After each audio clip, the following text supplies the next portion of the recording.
आपण ज्याप्रमाणे आपल्या रोजच्या जेवणात स्टार्चचा स्रोत म्हणून तांदूळ, गहू, ज्वारी इत्यादी धान्य वापरतो, त्याप्रमाणे उत्तर युरोप आणि उत्तर अमेरिकेतले रहिवासी बटाट्याचा वापर करतात. लोकांनी जेव्हा आपल्या रोजच्या खाण्यात बटाट्यांचा समावेश केला, तेव्हापासून जनतेतले जीवनसत्वांच्या कमतरतेने उद्भवणारे रोगही कमी झाले, अशी शासकीय नोंद प्रशिया म्हणजेच एकेकाळचा जर्मनी राज्यातील आहे. आहारशास्त्रदृष्ट्या धान्यांचं पीठ खाण्यापेक्षा कंद खाणं हे अधिक आरोग्यदायी असतं, कारण कंदामध्ये भरपूर जीवनसत्व असतात. धान्यांच्या पिठात त्या मानानं कमी जीवनसत्व असतात. धान्य पेरलं आणि त्याची उगवण सुरू झाली की मग त्या रुजणाऱ्या बियांमध्ये जीवनसत्व निर्माण होतात. भारतीय अन्न परंपरेतही कंद हे सात्विक अन्न समजलं जातं. शीतकटिबंधात बटाटा हे पीक उन्हाळ्यात घेतलं जातं. त्यानंतर लगेच हिवाळ्याचा मोसम सुरू होत असल्यानं शेतातून निघालेलं कंद कुठेही ठेवलं तरी ते खराब न होता पुढच्या उन्हाळ्यापर्यंत टिकतात. या कंदाचा आहारातील वापर फायदेशीर ठरतो का? कंदवर्गीय बटाटा पिकाचं महत्त्व नेमकं काय, यावरच ज्येष्ठ शास्त्रज्ञ डॉक्टर आनंद कर्वे यांनी लिहिलं आहे. नमस्कार, मी धनंजय सानप. तुम्ही पाहताय डॉक्टर कर्वे टेक्निक. भारतात मात्र बटाटा हे हिवाळी पीक असल्यानं त्याची काढणी होईपर्यंत हिवाळा संपलेला असतो. त्यामुळे शेतातून निघालेलं पीक 5 अंश सेल्सिअस इतक्या कमी तापमानाच्या शीतगृहात ठेवावं लागतं. भारतात जरी बटाटा हा मुख्यतः भाजीसाठी वापरला जात असला तरी त्याची लोकप्रियता इतकी आहे की भारतात त्याची दरवर्षी सुमारे 20 लाख हेक्टर इतक्या क्षेत्रावर लागवड केली जाते. त्या मानानं महाराष्ट्रातील बटाट्याचं क्षेत्र हे नगण्य म्हणजे सुमारे 9,000 हेक्टरच्या घरात आहे. परंतु तरीही या बटाटा लागवडीसाठी बेणं पुरवणं हा एक बऱ्यापैकी मोठा उद्योग तयार झाला आहे. बेण्यासाठी वापरले जाणारे कंद आकाराने लहान म्हणजे केवळ सुमारे 25 ते 30 मिलीमीटर व्यासाचे असतात. परंतु बटाटा पिकाच्या लागवडीसाठी हेक्टरी 15 ते 20 क्विंटल बेणं लागतं आणि ते उत्तर भारतातून आणावं लागतं. शिवाय येथे आणल्यावरही बेण्याचा बटाटा शीतगृहातच ठेवावा लागतो, कारण बाह्य वातावरणात त्याला लगेच मोड येऊ लागतात.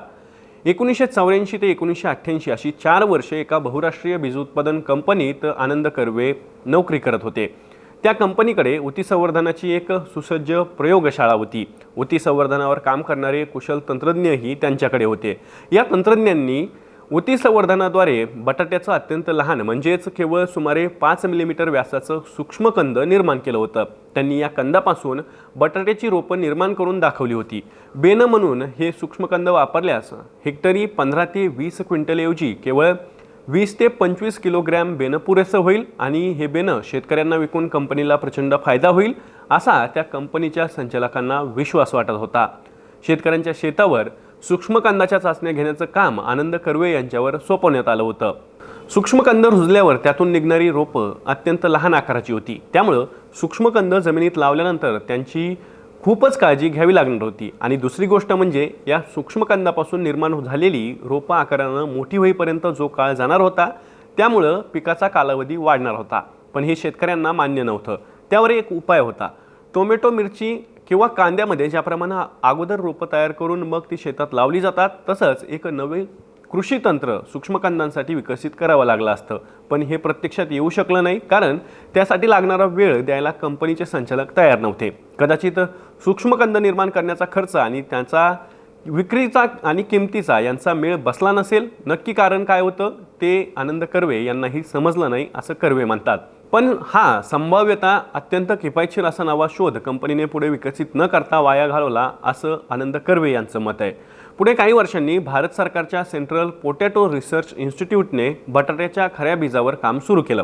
दक्षिण अमेरिकेत निसर्गात सापडणाऱ्या बटाट्याच्या रोपांना फुलं येतात आणि त्यामध्ये बीजधारणा होते. पण आपण जो बटाटा खातो त्याच्या रोपांना फुले येऊनही त्या फुलांमध्ये बीज निर्मिती होत नाही. याचं कारण असं आहे की आपण खाद्य म्हणून वापरत असलेल्या बटाट्याच्या पेशिकांमधील रंगसूत्रांची संख्या निसर्गात वाढणाऱ्या बटाट्याच्या दुप्पट असते. याला टेट्रापॉलिड असं म्हणतात. सर्वसाधारण सर्व जीवमात्रांच्या पेशिकांमधील रंगसूत्रांचा एक संच आपल्या मातृवनस्पतीकडून आणि दुसरा संच आपल्या पितृवनस्पतीकडून आणलेला असतो. रंगसूत्राची 2 संच असलेल्या जीवमात्रांना डिप्लॉइड जीवमात्रा असं म्हणतात. बटाट्याच्या डिप्लॉइड आणि टेट्रापॉइड या वाणांच्या उत्पन्नात फरक नसतो, पण वाणाची शुद्धता राखण्याच्या दृष्टीनं टेट्रापॉइड वाणं वापरणं अधिक इष्ट असतं, कारण डिप्लॉइड वाणांच्या फुलांमध्ये होणाऱ्या परागीकरणामुळं बियाण्यांची शुद्धता राखणं अवघड जातं. कंदरूपी बेणं वापरण्याचा व्यावहारिक तोटा असा आहे की आपल्याला आपल्या उत्पादनाचा 1 दशांश भाग बेणं म्हणून शीतगृहात जतन करून ठेवावा लागतो.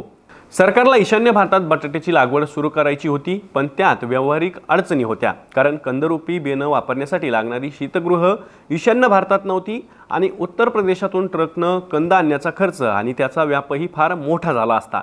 हे टाळण्यासाठी खरं बीज निर्माण करणारं वाण सरकारनं दक्षिण अमेरिकेतून मागवली होती आणि त्यावर संशोधनही चालू केलं होतं.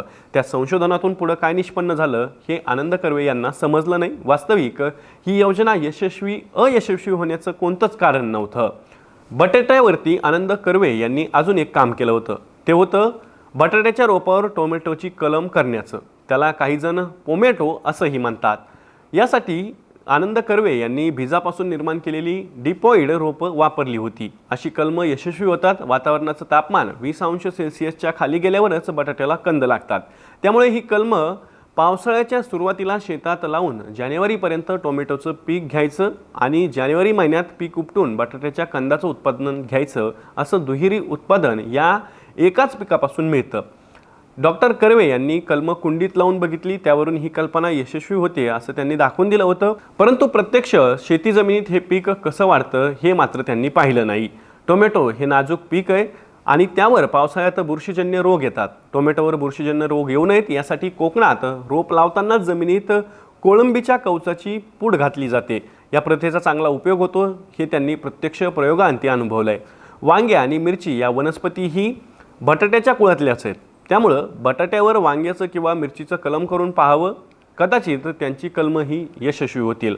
भारत स्वतंत्र झाल्यानंतर सत्तेवर आलेल्या सरकारनं बटाट्याचे महत्त्व जाणले होते. उपासमारीला शह देण्यासाठी बटाटा उपयुक्त आहे हे ओळखून शिमल्यातील पोटॅटो रिसर्च इन्स्टिट्यूटच्या कामाला गती देण्यात आली. या केंद्रानं भारतातील जवळपास सर्व राज्यांमध्ये लागवड करता येईल का असं बटाट्याचं विविध वाण विकसित केले आहेत. या माहितीसोबत तुर्तास इथेच थांबूया. बटाट्याच्या कंदाची ही कथा तुम्हाला कशी वाटली कमेंट करून नक्की कळवा. ताज्या अपडेटसाठी ॲग्रोवनच्या यूट्यूब चॅनलला सबस्क्राईब आणि फेसबुक पेजला लाईक आणि फॉलो करायला विसरू नका. शेतीमालाच्या किमती, धोरणं आणि राजकारण म्हणजे प्राइस, पॉलिसी आणि पॉलिटिक्स यांच्या लेटेस्ट अपडेट्स. शेतीशी संबंधित सगळ्या महत्त्वाच्या घडामोडींचा लेखाजोखा. फक्त बातम्या, घटना नव्हे तर सखोल विश्लेषण, मार्केट इंटेलिजन्स, संशोधन, तंत्रज्ञान, हवामान, नवे प्रयोग, शेती सल्ला एका क्लिकवर उपलब्ध. agrowon.com ला अवश्य भेट द्या.